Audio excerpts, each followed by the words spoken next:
আমার এক বন্ধু, উনি কর্পোরেটে চাকরি করেন, মাসে অ্যারাউন্ড 30-35 হাজার টাকা মাইনে পান। তো উনি বিশ্বাস করেন যে মেডিক্লেম করাটা ইউজলেস ইন দ্য সেন্স টাকাটা নষ্ট হয়, ওনারা তো যথেষ্ট সুস্থ, ওনাদের মেডিক্লেম লাগে না। তো সেইভাবেই চলছিল। ওনার সেভিংস হয়ে গেছিল প্রায় 8-10 লক্ষ টাকা মতন, আজ থেকে কয়েক বছর আগে। তারপর একদিন ওনার মা স্ট্রোকে হসপিটালে ভর্তি হয় এবং অনেকটা বড় ছিল স্ট্রোকটা, এবং তার জন্য যেটা হয় যে অনেকগুলো কমপ্লিকেশনস দেখা দেয়, মেডিকেল কমপ্লিকেশনস, এবং তাকে ভেন্টিলেশনেও দিতে হয়। উনি প্রায় 10 থেকে 15 দিন মতন ভেন্টিলেটর ছিল, এবং ফরচুনেটলি তারপরে উনি সুস্থ হয়ে বাড়ি ফেরেন।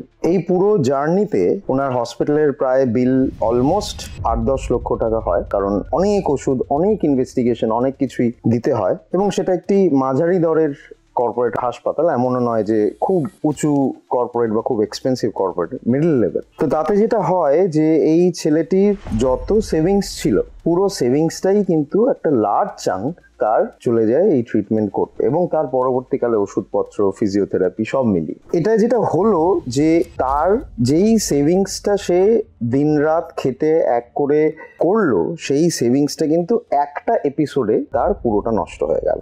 এই গল্পটা বলার উদ্দেশ্য এটাই যে এরকম ভাববেন না যে মেডিক্লেম এর টাকাটা আপনার নষ্ট হচ্ছে বা ইউজলেস এক্সপেন্ডিচার।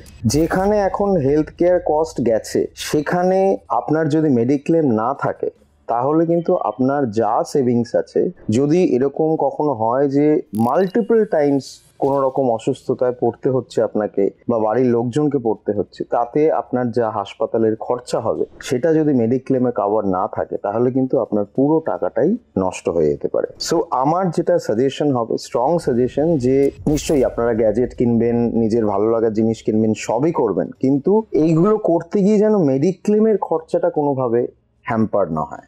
আমি কোনো মেডিক্লেম কোম্পানির রিপ্রেজেন্টেটিভ নয়, আমি একজন অনকোলজিস্ট। আমি কোনো মেডিক্লেম কোম্পানিকে প্রমোট করছি না, but as a whole generic ভাবে বলতে চাই যে প্রত্যেকটা মানুষের মেডিক্লেম থাকা উচিত, এবং আজকের দিনে দাঁড়িয়ে কাভারেজটা যেন অ্যাটলিস্ট 20 থেকে 25 লাখ টাকা পার হেড মিনিমাম হওয়া উচিত। সেটা ফ্যামিলি ফ্লোটারও হতে পারে আপনার, সেটা ইন্ডিভিজুয়ালও হতে পারে।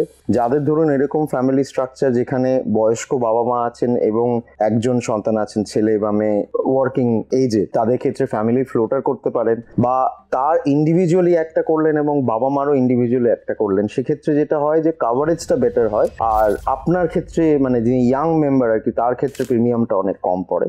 আর যদি আপনি নতুন ফ্যামিলি শুরু করছেন, যেখানে আপনি, আপনার হাজব্যান্ড বা ওয়াইফ এবং ছোট বাচ্চা এইরকম স্টেজে যদি থাকেন, আমি সাজেস্ট করব ডেফিনেটলি এই স্টেজে ফ্যামিলি ফ্লোটার হিসেবে কোনো একটা প্ল্যান নিন, এবং আপনার ফিনান্সিয়াল স্ট্রাকচারে, আপনার স্যালারিতে যতটা ম্যাক্সিমাম মেডিক্লেমের অ্যাসিওর্ড অ্যামাউন্ট করা যায় ততটাই করবেন।